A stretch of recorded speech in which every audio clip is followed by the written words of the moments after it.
प्यारे भैया बहनों, आज के वीडियो में हम विषय विज्ञान कक्षा नवम अध्याय हमारे आसपास के पदार्थ के बारे में अध्ययन करेंगे। सर्वप्रथम पदार्थ क्या है? विज्ञान की भाषा में हम वे समस्त वस्तुएं जो स्थान घेरती हैं, जिनमें द्रव्यमान होता है, पदार्थ कहलाती हैं। उदाहरण के तौर पर जैसे हवा, पानी, कुर्सी, मेज, ये समस्त वस्तुएं जो हैं वो पदार्थ कहलाती हैं।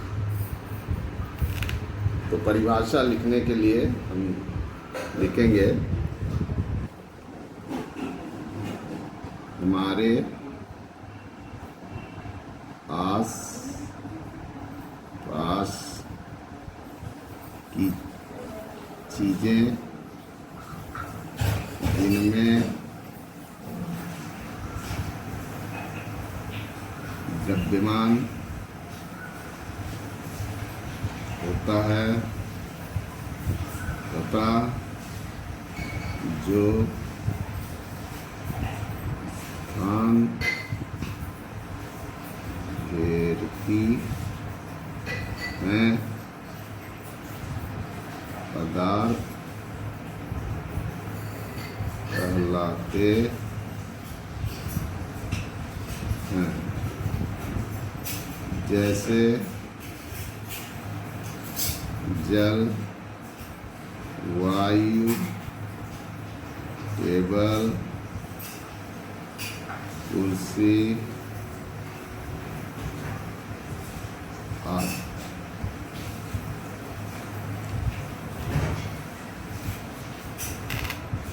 अब पदार्थ की कुछ विशेषताएं होती हैं।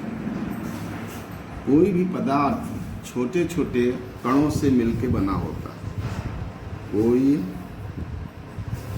भी पदार्थ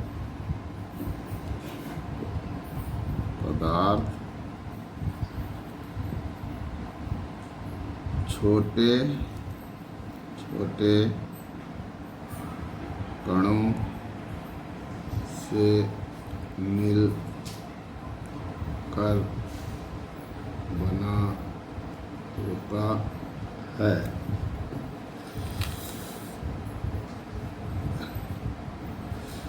तो इन कणों की विशेषताएं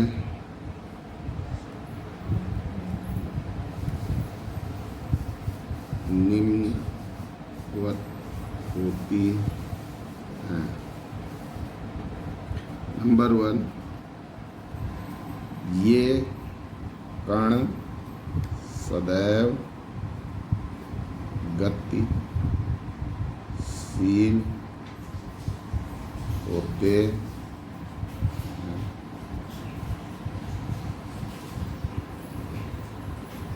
इन कणों के मध्य रिक्त स्थान होता है। नंबर 3, ये कण एक दूसरे को आकर्षित करते हैं।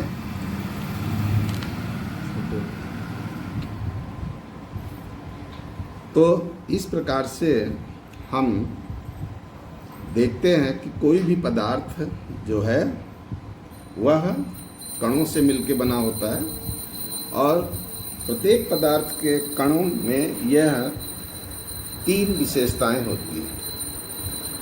अब गतिशील का अर्थ इन तीनों विशेषताओं के आधार पर अर्थात अवस्थाओं के आधार पर, अवस्थाओं के आधार पर अपने आस पास की वस्तुओं को हम 3 या 4 वर्गों में विभाजित कर सकते हैं।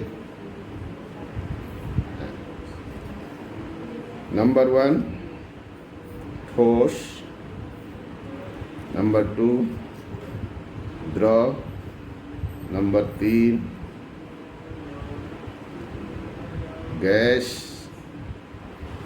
और नंबर 4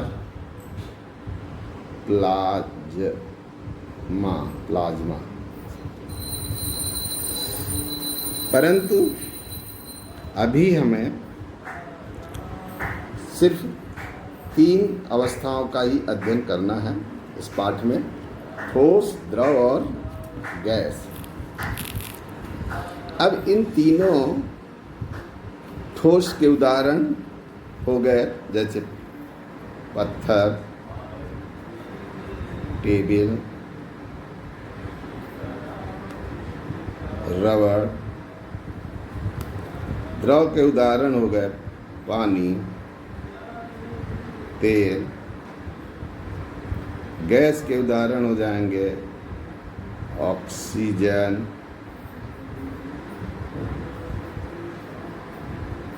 हाइड्रोजन,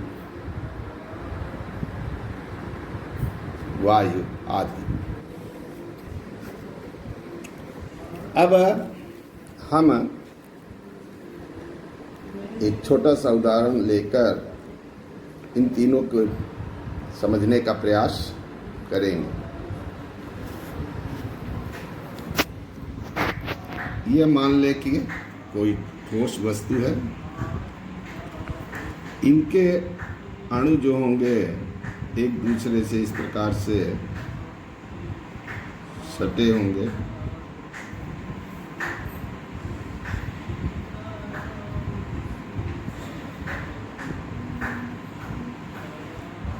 अर्थात इनके अणुओं के बीच रिक्त स्थान नहीं होगा। ये मान लीजिए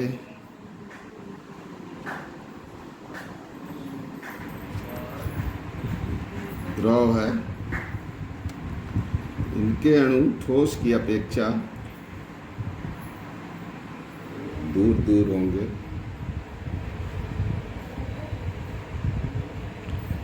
अर्थात इनके मध्य, ठोस की अपेक्षा इनके कणों के मध्य दूरी अधिक होगी। ये मान लीजिए कि गैस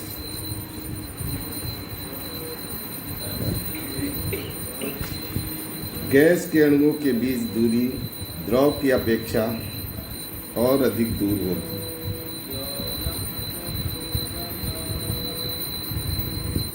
इस प्रकार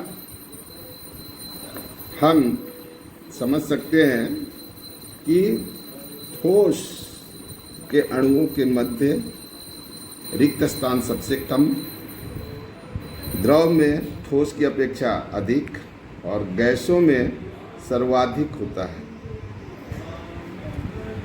इसी प्रकार चूंकि ठोस में रिक्त स्थान कम होता है, इसलिए इनमें गतिज ऊर्जा भी कम होती है, इनके कणों की गतिज ऊर्जा कम होती है। द्रव में ठोस की अपेक्षा रिक्त स्थान ज़्यादा होता है, इसलिए इनके अणुओं के मध्य जो गतिज ऊर्जा होती वो ठोस की अपेक्षा अधिक होती। गैसों में रिक्त स्थान सर्वाधिक होता है, इसलिए गैसों की गति के अणुओं की गतिज ऊर्जा सर्वाधिक होती है।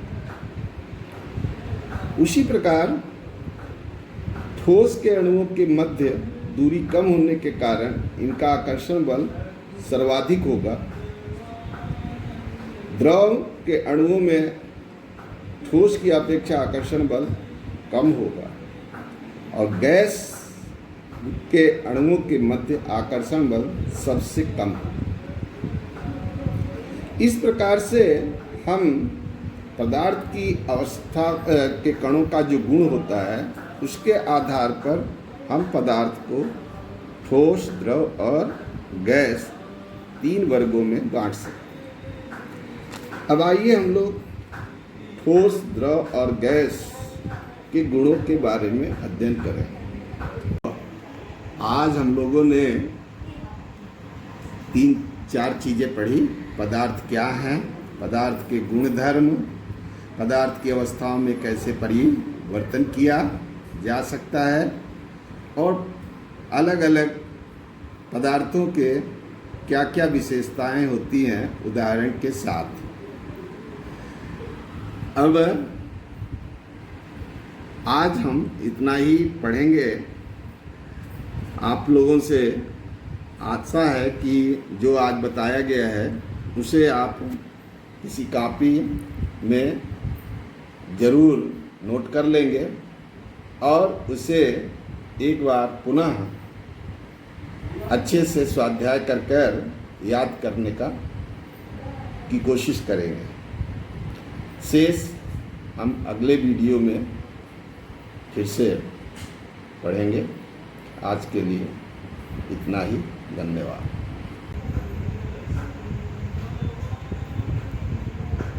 अब हम ठोस, द्रव और गैस के गुणधर्मों के बारे में अध्ययन करते हैं। पहला,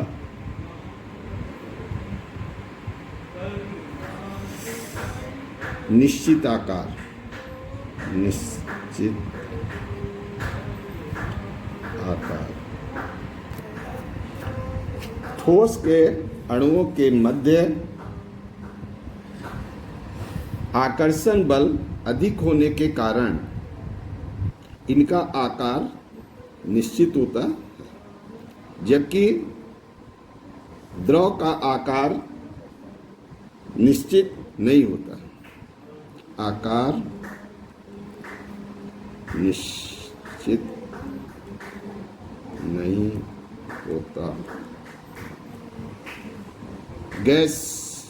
गैसों के मध्य, कणों के मध्य आकर्षण बल अत्यंत ही कम होता है, न्यून होता है, जिसके कारण इनका भी आकार निश्चित नहीं होता है। दूसरा, बीमाएं या आयतन ले लीजिए। ठोस का आयतन निश्चित होता है, निश्चित होता है।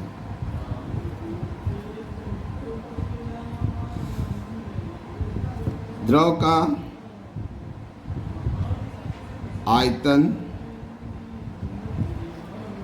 भी निश्चित होता है।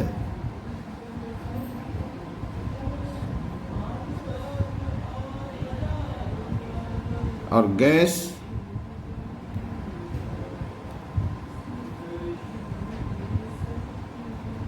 का ना तो आकार निश्चित होता है और ना ही आयतन निश्चित नहीं होता है। जैसा कि आप देखे होंगे, द्रव यानी दूध या पानी को आप गिलास में डाल दें तो गिलास के आकार का रूप धारण कर लेता है। कटोरे में डाल देते हैं तो आप कटोरे के आकार का रूप धारण कर लेता है। परंतु आकार तो उसका पात्र के अनुसार बदलता रहता है, परंतु आयतन निश्चित रहता है। अर्थात यदि हम 1 लीटर दूध है या पानी है, उसे हम चाहे बोतल में रखें चाहे कटोरे में रखें, वह 1 ही लीटर होगा, उसका आयतन नहीं बदलेगा। उसी प्रकार गैसों का आकार निश्चित नहीं होता, आयतन भी निश्चित नहीं होता। आपने देखा होगा कि यदि हम कमरे के किसी एक कोने में अगरबत्ती लगाते हैं तो वह अगरबत्ती की महक जो है, सुगंध, वह पूरे कमरे में फैल जाती है। क्यों? क्योंकि उनके कण जो हैं वो वायु के साथ मिलकर पूरे कमरे में फैल जाते हैं, अर्थात उनका आयतन निश्चित नहीं होता। यह विसरण गुण कहलाता है। इसके बारे में हम आगे पढ़ेंगे। अब आए तीसरा गुण, ठोस असंपीड्यता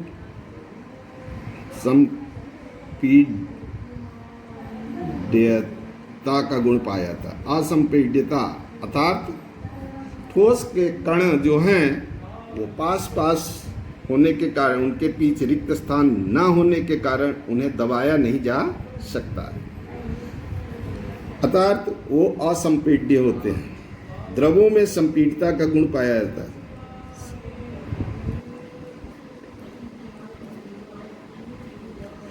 ये संपीड्य होते हैं, अर्थात इनको दबाया जा सकता है। गैसों में संपीड्यता का गुण सर्वाधिक होता है।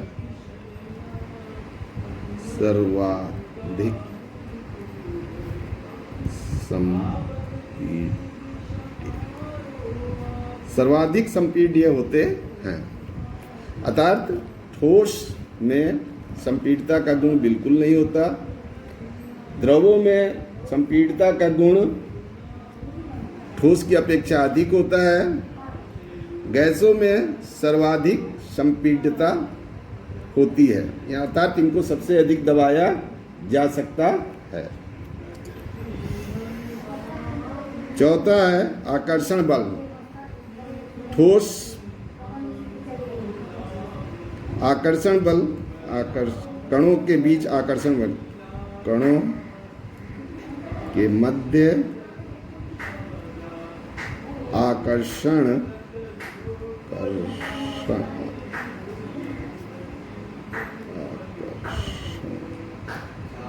बल न्यून होता है। आकर्षण बल सर्वाधिक होता है, सर्वाधिक होता है। द्रवों के कणों के मध्य आकर्षण बल ठोस की अपेक्षा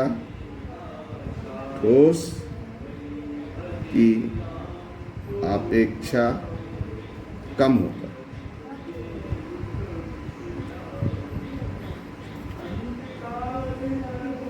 गैसों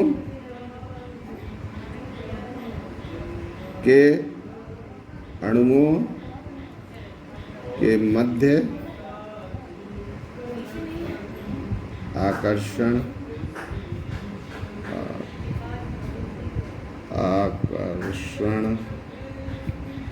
बल सबसे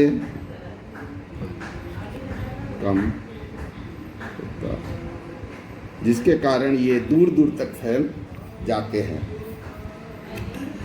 इस प्रकार से हम ठोस, द्रव और गैस के गुणों के बारे में अध्ययन कर सकते हैं। अब पदार्थों की अवस्था में परिवर्तन, पदार्थों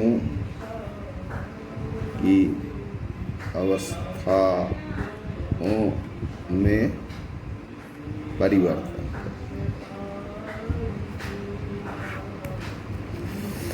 हम जानते हैं कि किसी भी पदार्थ को एक अवस्था से दूसरे अवस्था में परिवर्तन किया जा सकता है, अर्थात ठोस को द्रव को गैस में हम परिवर्तित कर सकते हैं। इसके लिए ताप, दाब जैसी परिस्थितियां प्रभावी होती हैं। किसी भी पदार्थ के तापमान को बदलकर अथवा उसके दाब में परिवर्तन लाकर हम उसकी अवस्था को बदल सकते हैं। उदाहरण के तौर पर आप जल के बारे में देखे होंगे। जल का सामान्य ताप से जब उसको हम कम ताप कर देते हैं 0 डिग्री सेल्सियस, तो जल जो है वो द्रव अवस्था में ठोस अवस्था में परिवर्तित हो जाता है। यदि हम जल का तापमान लगातार निरंतर बढ़ाते रहते हैं तो एक क्वथनांक की अवस्था के बाद हम देखते हैं कि वो वाष्प में परिवर्तित होने लगता है, अर्थात गैस में परिवर्तित होता है। तो इस प्रकार से ठोस, द्रव और गैस को एक दूसरे की अवस्था में हम क्या कर सकते हैं, परिवर्तित कर सकते हैं। इसको एक ग्राफ के द्वारा हम दिखाने का प्रयास करेंगे आपको। ठोस, द्रव और ये गैस हो गया।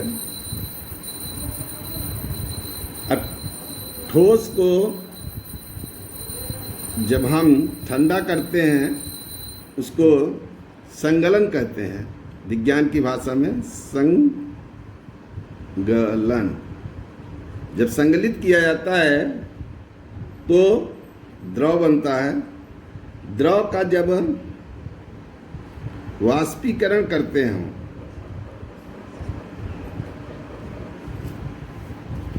वाष्पीकरण कहते हैं तो वो गैस बनता है। और जब गैस का ऊर्ध्वपातन किया जाता है,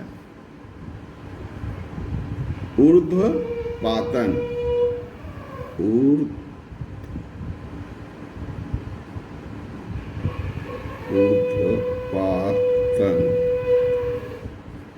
तो वह पुनः ठोस में क्या हो जाता है, परिवर्तित हो जाता है।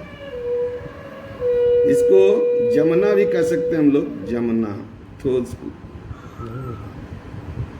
अच्छा, ये उल्टी दिशा में है, ऐसे इसी प्रकार से है। द्रव को जब हम जमाते हैं तो वह द्रव अवस्था में क्या हो जाता है, परिवर्तित हो जाता है। उसी प्रकार गैस का यदि संघनन किया जाए, संघनन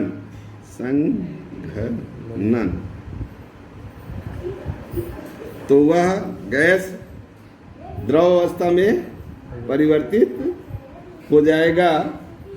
उसी प्रकार ठोस को का ऊर्ध्वपातन करेंगे तो वह गैस में परिवर्तित हो जाएगा। तो इस प्रकार से ठोस, द्रव और गैस को हम एक दूसरे में परिवर्तित कर सकते। द्रव ठोस का जब हम संगलन करते हैं यानी इसको गलाते हैं तो द्रव बनता है। द्रव का जब वाष्पीकरण किया जाता है तो गैस बनता है।